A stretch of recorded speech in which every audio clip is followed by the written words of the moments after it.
નમસ્કાર, મારું નામ મિત્તલ મેઘાભાઈ બલદાણિયા છે અને હું ગીર સોમનાથ જિલ્લાના ધોકડવા ગામથી આવું છું.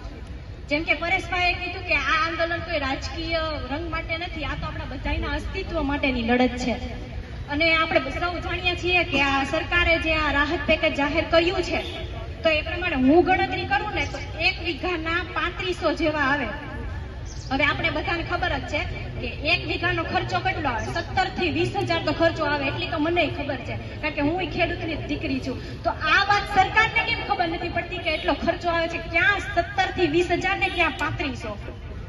અને આજે મોટી મોટી સંસ્થાઓ ખોલીને બેઠા છે, એ કોઈના ખેડૂત માટે એટલી મોટી આફત આવી છે, એટલું મોટું નુકસાન થયું છે, તો એ કેમ નથી કાંઈ દેખાતું કોઈને?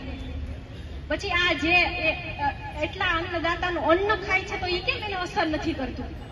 આજે મોટી મોટી હોસ્પિટલો ખોલીને બેઠા છે, તો હોસ્પિટલ તો પછીની વાત આવી, મોટી મોટી યુનિવર્સિટીઓ પણ ઘણી બધી છે. 2-3% બાદ કરતા યુનિવર્સિટીની વાત કરું તો એ લોકોએ કેમ નથી કહેતા કે આ વખતે ખેડૂતને એટલું નુકસાન થયું છે, તો 1 ક્ષેત્રની ફી ખેડૂતના દીકરા દીકરીને માફ કરીએ? એવું કોઈ વિચારતા નથી. એવો વિચાર તો કોઈને આવતો જ નથી, કારણ કે ખેડૂત ઉપર કોઈને દયા છે જ નહીં.